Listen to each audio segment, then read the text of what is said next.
Mike Downing of BEARPOP Comics. I had to make some adjustments today because I was trying to do this video earlier and I had a whole lot of problems with a whole lot of stuff. Shot some stuff outside and that was torn up because of warm but just really windy. Well, we got a storm later and that messed it up. So I'm going to make a quick video tonight. Some of my new arrivals, but I wanted to visit this book one more time. I talked about Chris Pacello, the art of Chris Pacello. This is the book that got me into it. This X-Men Supernova hardcover graphic novel, and I like this book so much because his art was just like amazing in the book. I'm trying to get to a page to show you before I show you some of the other stuff that I've picked up of some of his work. But this was the book that really got me into the stuff he does. And there's some other great artists in this book, but this particular book, it sold me on his art. And this in particular panel right here, this is Chris's work here, and you know, it just has a very different comic art look to it, you know, very different. And as I said before, it reminds me of like graffiti, but then comic art at the same time, which I think is really special. So with that being said, allow me to turn around a little bit. I'm going to show you some of the things that I picked up. These are some books from John the Comic Guy, but also basically showing you my X-Men collection here. So, well, the beginning of my X-Men collection, not all of it. So we have Generation Next Part 1, Issue 1, and this is a Pacello issue here. Excuse the glare. And by the way, I was looking for this one for a long time. We have Generation Next number 4. So I like to get the full run of this, or as much as I can get possibly. So I'm on a hunt for these, especially the stuff that Pacello did. Another Chris Pacello X-Men comic. I had this a while ago. I sold it and now I finally got it back. This is X-Men 358, by the way. Now I believe he didn't do this particular one. I'm thinking, I wonder if this was an Art Adams cover. I'm not quite sure, but I just grabbed it. This was an actual, which one is this? X-Men Variant Edition 600. And with that, I have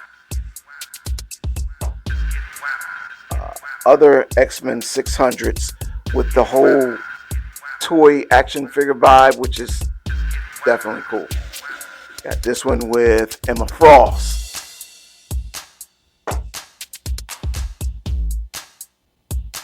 We have one with Iceman. And we also have Rogue, I believe, on this cover. So that's what I just picked up here. Oh, by the way, this snuck in a pile too, but I showed you this before. This is Daredevil, and this is, I believe, Pacello did the art on this. Yes, this is a special Daredevil cover with Chris Pacello art, so definitely a must. Okay, so now we're going a little bit away from Pacello's art, but it's still the X-Men. X-Men graphic novel. This is volume 3, The Good, the Bad, and the Inhuman. Very graphic cover. And I got some classic X-Men stuff. This is the Uncanny X-Men trade paperback number 1, which collects giant size X-Men, the one that came out in 75. I turn on the back. These are the classic issues of the X-Men, which introduced Wolverine and Nightcrawler and Colossus. This is where it all started. It started from 70, 75. This is I got in 73.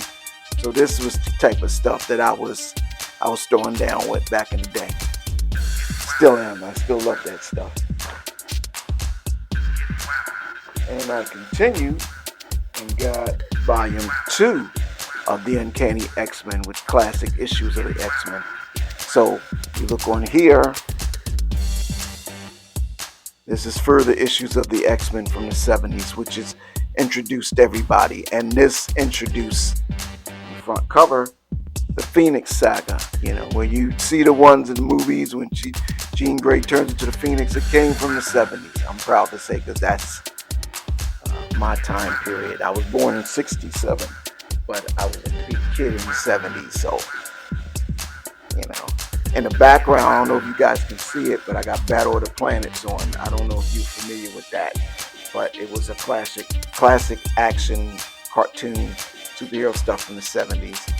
I'll move out of the way a little bit so you can see it. But anyway, I also have the Uncanny X-Men. This is Dark Phoenix Saga. So when the Hellfire Club and Phoenix kind of teamed up because Mastermind had hypnotized her, you know, classic book.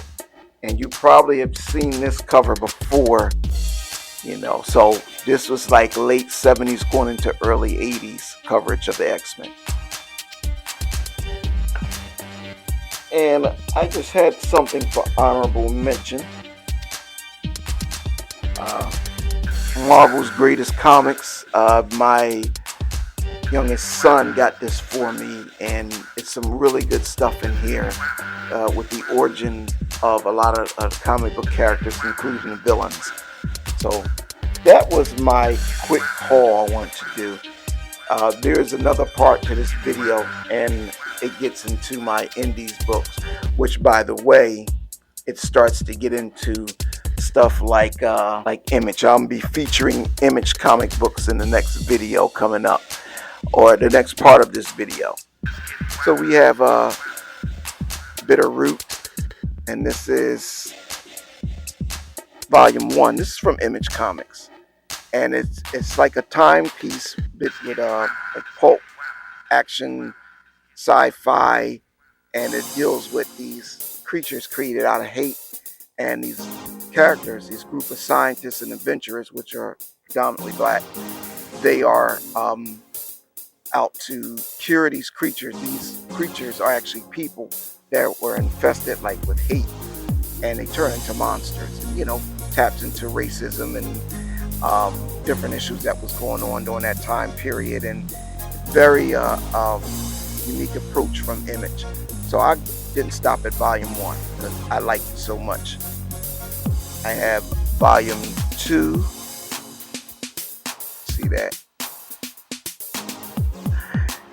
And we have volume 3. There's a new volume out.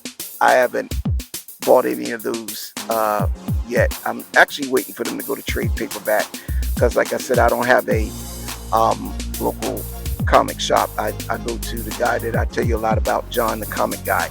So he has a shop within his home, and he's doing very well in the area. So you'll see me pop his logo up in the video because I get a lot of stuff from him. These particular books I didn't get from him. I got a lot of these online on Amazon, and some at good old Ollie's. So here's some more Image stuff that I acquired. We have Lazarus #1. It got a lot of good reviews. You know, has a lot of futuristic stuff, hand-to-hand combat, you know, military type of call it UFC training in like a futuristic setting. So I did read some of it. I haven't really got to reading the whole thing, but I just snatched it up because it was getting good reviews online. So the other book that I got with that is Lazarus, and this is a new volume, I believe. It says Lazarus X plus 66. So this is a whole new volume. I want to complete the whole volumes before I get further into it, but in the meantime, I like to just snag it up. Now, Rogue Sun, And this book was good. It's kind of like, it has like a Peter Parker feel, Spider-Man feel, but it has cosmic powers. So this book was pretty decent. I did read this, and I want to get volume 2 because I got a couple of loose single issues, which I'll show you later. This is Crowded, volume 2. It's got a little action comedy in there, as you can kind of see that. And Crowded, volume 3. So another Image comic book, graphic novel, or trade paperback as they would call them, that I picked up. Now this is not Image. However, I had to show it off. I don't know if I showed it to you before. This is IDW. This was The Last Ronin, and this was a pretty pricey book, but the art in it is amazing. I picked this up. I think I got this from, believe it or not, Target, or some people call them Target. But I picked this up a while ago, and I had like one or two of the single issues, and it was so expensive to get the single issues brand new. I said I'll just wait to trade paperback. Well, this is the hardcover, so I got this. So now we're going to get back to Image Comics. I've always talked about this character here, Noctera. Very good futuristic dystopian story that deals with these truck drivers that drive in these, basically modified vehicles, kind of like Mad Max meets Alien almost. And she's the main character. Her name's not Noctera. I used to think it was. It's something like Val or something like that. But she's battling these group of aliens that have come from another dimension, have taken over. And the main villain is this guy called Black Top Bill. And he was infested. And he looks like basically almost a shadow. So, good story. A lot of action in it.